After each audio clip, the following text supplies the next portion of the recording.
ఏకంగా 1,25,00,000 వరకు ఆ ఫీజులన్నీ కూడా మీ జగన్ మామే భరిస్తాడు అని చెప్పి కూడా జగనన్న విదేశీ విద్యా దీవెన అనే పథకాన్ని తీసుకొచ్చాం.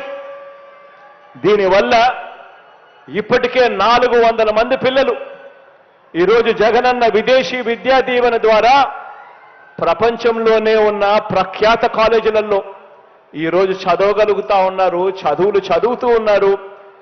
వాళ్ళు వాళ్ళ బ్రతుకులు మార్చుకోవడమే కాదు, రాష్ట్రం రూపురేఖలు కూడా మార్చే లీడర్షిప్ పొజిషన్లోకి వాళ్ళందరూ కూడా రాబోయే రోజుల్లో వస్తారు.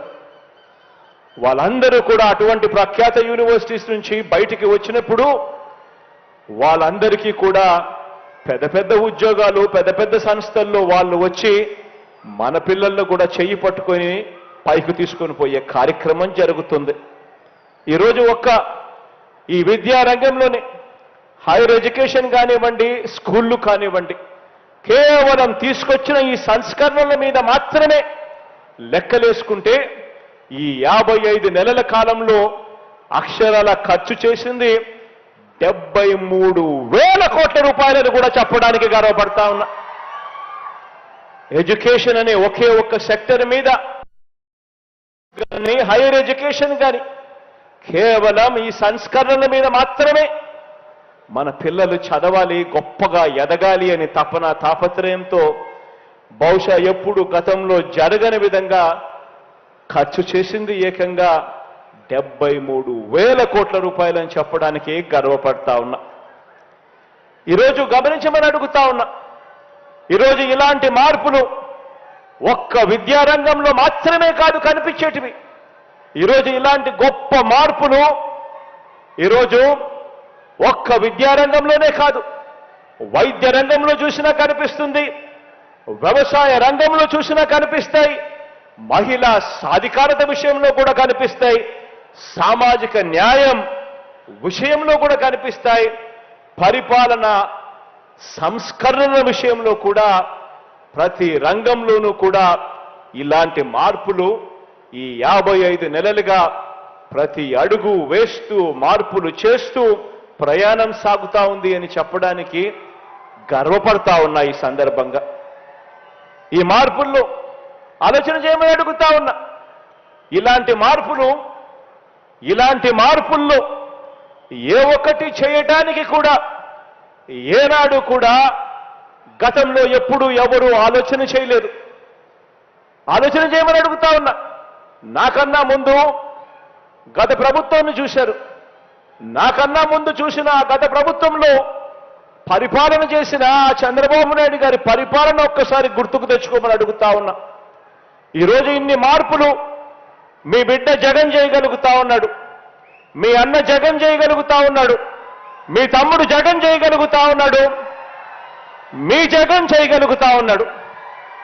మరి ఇలాంటి మార్పులు ఏనాడు కూడా గతంలో ఎందుకు జరగలేదు అని ఆలోచన చేయమని అడుగుతా ఉన్నా. ఏనాడు కూడా ఇలాంటి మార్పులు చేయాలి అని చెప్పి మనసు కూడా రాని ఒక ఆయన పరిపాలనను మనం చూసాం. ఆ పెద్ద మనిషి 3 సార్లు ఆయన ముఖ్యమంత్రిగా పనిచేశాడు. 14 సంవత్సరాలు ఆయన ముఖ్యమంత్రిగా పనిచేశాడు కానీ ప్రజలకు మంచి చేయాలి అని చెప్పి ఆ అధికారాన్ని ఉపయోగించలేదు.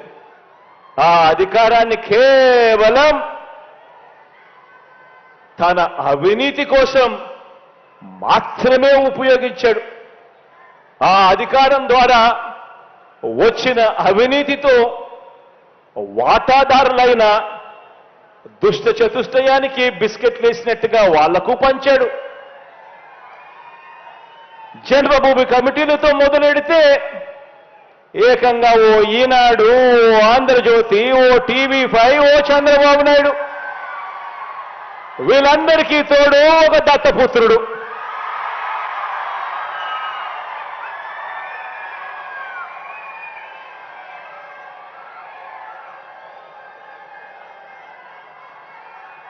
వీళ్ళందరూ కూడా అధికారంతో ఏం చేశారు అని అంటే ప్రజలకు మంచి చేసిన చరిత్ర లేదు, ప్రజలు గుర్తుపెట్టుకునే విధంగా పరిపాలన చేసిన చరిత్ర లేదు. ఆ అధికారంతో కేవలం దోచుకోవడం, దోచుకున్నది పంచుకోవడం మాత్రమే జరిగాయి అని చెప్పి ఆలోచన చేయమని కోరుతా ఉన్నాను మీ అందరితో కూడా. మీ బిడ్డ ప్రభుత్వంలో ఈ 55 నెలలుగా మీ బిడ్డ ఎలా చేయగలిగాడు? ఎందుకు ఆ 5 సంవత్సరాలలో గత ప్రభుత్వంలో ఎందుకు చెయ్యలేకపోయారు వాళ్ళు అని ఆలోచన చేయమని మిమ్మల్ని అందరినీ కూడా కోరుతా ఉన్నా. ఈరోజు వాళ్ళు చేసిన పరిపాలన వల్ల వాళ్ళు ప్రజల మనసుల్లో లేరు, వారికి విలువలు లేవు, వారికి విశ్వసనీయత అంతకన్నా కూడా లేదు. వాళ్ళ దృష్టిలో అధికారం అన్నది కేవలం ప్రజలకు మంచి చేయడం కోసం కాదు, వాళ్ళు బాగుపడడం కోసం మాత్రమే అధికారం. ఈరోజు అడుగుతా ఉన్నా నేను మీ అందరినీ కూడా ఆలోచనలు చేసి వాళ్ళందరినీ కూడా అడగమని చెప్పి కూడా మీ అందరితో కూడా కోరుతా ఉన్నా. అధికారం కోసం ప్రజలకు అబద్ధాలు చెబుతూ, మోసాలు చేస్తూ, వెన్నుపోట్లు పొడిచే వీరి రాజకీయం ఎలా ఉందో 4 మాటల్లో మీ అందరికీ కూడా చెబుతాను. ఈ దుష్ట చతుష్టయానికి సంబంధించిన ఈ గ్యాంగ్లో, ఈ ముఠాలో ముందుగా ఇదే భీమవరం ప్రజలు తిరస్కరించిన దత్తపుత్రుడితో మొదలెడతాను.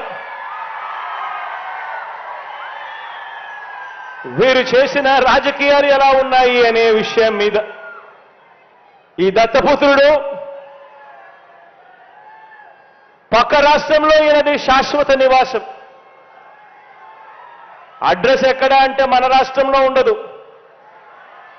పక్క రాష్ట్రంలో ఉంటాడు, నాన్ లోకల్. ఇంకా ఆశ్చర్యకరమైన విషయం ఏమిటో తెలుసా? పక్క రాష్ట్రంలో శాశ్వత నివాసం ఉంటూ పక్కవాడు సీఎం కావాలని ఏకంగా పార్టీ పెట్టిన వాడు బహుశా దేశ చరిత్రలో ఎవడో ఉండడు, ఈయన తప్ప.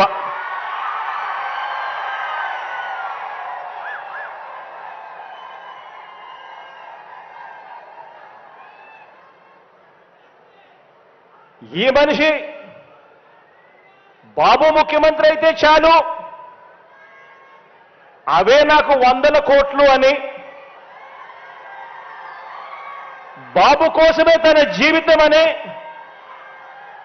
అందుకు అంగీకరించని వారిని తన పార్టీలో కూడా ఉండకూడదు అని, ఈ విషయంలో వేరే అభిప్రాయం కూడా ఉండదు అని, తన పార్టీ నుంచి వాళ్ళు వెళ్ళిపోవచ్చు కావాలంటే అని చెప్పి కూడా తన సభల్లో ఉపన్యాసాలు ఇచ్చేవాడిని బహుశా ఎవరిని మనం చూసుంటాం, ఒక్క ఈయన తప్ప. ఈ దత్తపుత్రుడికి ఆ బాబు పొత్తులో ఎన్ని సీట్లు ఇచ్చినా ఓకే,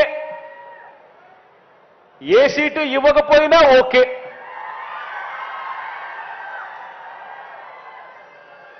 చిత్తం ప్రభు అనే త్యాగాల త్యాగరాజుని మాత్రం ఇప్పుడే ఈ దత్తపుత్రుడిలో మాత్రమే చూస్తాం. ఎవరైనా ప్రజల కోసం త్యాగాలు చేసేవాడిని చూశాం కానీ ఏకంగా ప్యాకేజీల కోసం త్యాగం చేసేవాడిని మాత్రం బహుశా ఎప్పుడు చూసుండం.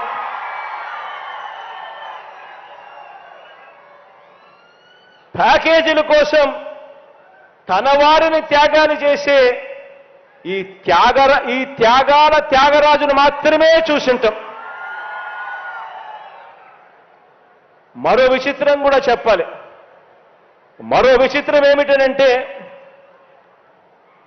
ఈ త్యాగాల త్యాగరాజు గురించి, ఈ దత్తపుత్రుడు గురించి మరో విచిత్రం ఏమిటనంటే రియల్ లైఫ్లో ఈ పెద్ద మనిషి ఏ భార్యతోనూ ముచ్చటగా కనీసం 3-4 సంవత్సరాలైనా కూడా కాపురం చేసి ఉండడు. ఈ మ్యారేజ్ ఇస్తారు.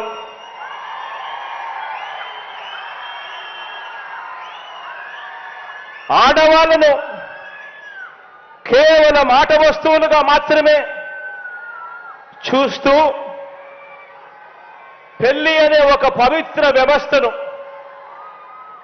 పెళ్లి అనే ఒక పవిత్ర సాంప్రదాయాన్ని మంట గలుపుతూ 4 ఏళ్లకోసారి పెళ్లి చేసుకోవడం, మళ్ళీ విడాకులు ఇచ్చేసేయడం, మళ్ళీ పెళ్లి చేసుకోవడం, మళ్ళీ విడాకులు ఇచ్చేసేయడం, ఏకంగా కార్లను మార్చినట్టుగా భార్యలను మారుస్తా ఉన్న ఈ పెద్ద మనిషి 3 సంవత్సరాలకు 4 సంవత్సరాలకు భార్యలను మారుస్తా ఉన్న ఈ పెద్ద మనిషి ఇప్పటికే 3 భార్యలు అయిపోయారు అని అంటే ఆలోచన చేయమని అడుగుతా ఉన్నా. ఈరోజు మనమంతా ఉన్నాం. నాకైతే 2 ఆడపిల్లలు ఉన్నారు. మనమంతా కూడా ఆలోచన చేయాలి. మనకు చెల్లెళ్ళు ఉన్నారు, మన ఇళ్లలో ఆడబిడ్డలు ఉన్నారు. ఇలాంటి వాళ్ళు నాయకులు అవుతే, ఇలాంటి వాళ్ళు ముఖ్యమంత్రులు ఎమ్మెల్యేలు అవుతే, ఇలాంటి వాళ్ళను ఇన్స్పిరేషన్గా తీసుకొని 4 ఏళ్లకు ఒకసారి 3 ఏళ్లకు ఒకసారి ఇదే మాదిరిగా ప్రతి ఒక్కరూ కూడా చేయడం మొదలు పెడితే నిజంగా మన ఆడబిడ్డల పరిస్థితి ఏమిటి, మన చెల్లెళ్ళ పరిస్థితి ఏమిటి, మన ఆడబిడ్డల పరిస్థితి ఏమిటి? ఇలాంటి పరిస్థితిని, ఇలాంటి కార్యక్రమాలు చేసే ఇలాంటి వారిని సమాజంలో, రాజకీయాలలో ఇలాంటి వారికి కనీసం ఓటు వేయడం కూడా ధర్మమేనా అని చెప్పి కూడా ఆలోచన చేయమని కోరుతా ఉన్నా. ఆలోచన చేయమని అడుగుతా ఉన్నా. ఇలాంటి ఆయనేమో ఏ భార్యతోనూ కనీసం 3-4 సంవత్సరాలైనా కూడా కాపురం చేయలేడు. కానీ పొలిటికల్ లైఫ్లో మాత్రం చంద్రబాబు నాయుడుతో మాత్రం తన వివాహ బంధం కనీసం 10-15 సంవత్సరాలైనా ఉండాల్సిందే అని చెప్పి ఏకంగా తన క్యాడర్కు చెప్తా ఉన్నాడు. తన క్యాడర్కి ఇదే మాటలు చెప్తా ఉన్నాడు. చంద్రబాబు నాయుడుతో వివాహ బంధం కనీసం 10-15 సంవత్సరాలైనా ఉండాలి అని చెప్పి. నేను అడుగుతా ఉన్నా, ఆలోచన చేయమని అడుగుతా ఉన్నా మిమ్మల్ని అందరినీ కూడా. నేను అడిగేది ఒకటే, 2 విషయాలు కనుక కలిస్తే అమృతం తయారవుతుందా అని చెప్పి ఆలోచన చేయమని అడుగుతా ఉన్నా. 4 వంచకులు కలిస్తే మంది పెరుగుతారు కానీ ప్రజలకు చేసే మంచి పెరుగుతుందా అని చెప్పి నేను అడుగుతా ఉన్నా.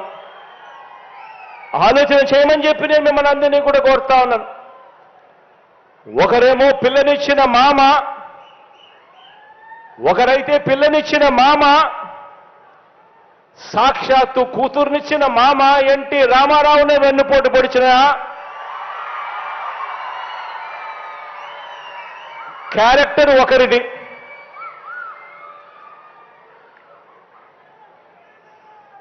ప్రతి ఎన్నికల్లోనూ ప్రజలకు రంగురంగుల మేనిఫెస్టో చూపిస్తారు. ప్రతి ఎన్నికల్లోనూ ఆ తర్వాత ఎన్నికలు అయిపోయిన తర్వాత ప్రజలను మోసం చేస్తా ఉన్నారు. ఇలాంటి వెన్నుపోట్లు పొడుస్తా ఉన్న ఈ చంద్రబాబు ప్యాకేజీల కోసం తన వారిని తాకట్టు పెడతా ఉన్న ఈ దత్తపుత్రుడు, వీరిద్దరి కుటిల నీతిని ఏ ఒక్క పేద కుటుంబమైనా, ఏ ఒక్క పేద కులమైనా వారి వల్ల ఎప్పుడైనా ఎదిగిందా అని అడుగుతా ఉన్నా. ఎదగగలుగుతుందా అని చెప్పి కూడా ఆలోచన చేయమని అడుగుతా ఉన్నాను. ఇటువంటి క్యారెక్టర్ లేని, విశ్వసనీయత లేని ఇలాంటి వ్యక్తుల పరిపాలనలో ఏదైనా ప్రజలకు మంచి ఎప్పుడైనా జరుగుతుందా అని అడుగుతా ఉన్నాను. ఆలోచన చేయమని అడుగుతా ఉన్నా. వీరి చరిత్ర మరికొంత వివరంగా కూడా వీరి చరిత్ర గురించి మరికొంత వివరంగా కూడా చెప్తాను. చంద్రబాబు ఈ మనిషి వయసు 75 సంవత్సరాలు. 14 సంవత్సరాలు ఈయన ముఖ్యమంత్రిగా పనిచేశాడు. 3 సార్లు ముఖ్యమంత్రి అయ్యాడు. మరి 14 సంవత్సరాలు ముఖ్యమంత్రిగా పనిచేసిన ఈ వ్యక్తి, 3 సార్లు ముఖ్యమంత్రి అయిన ఈ వ్యక్తి మరి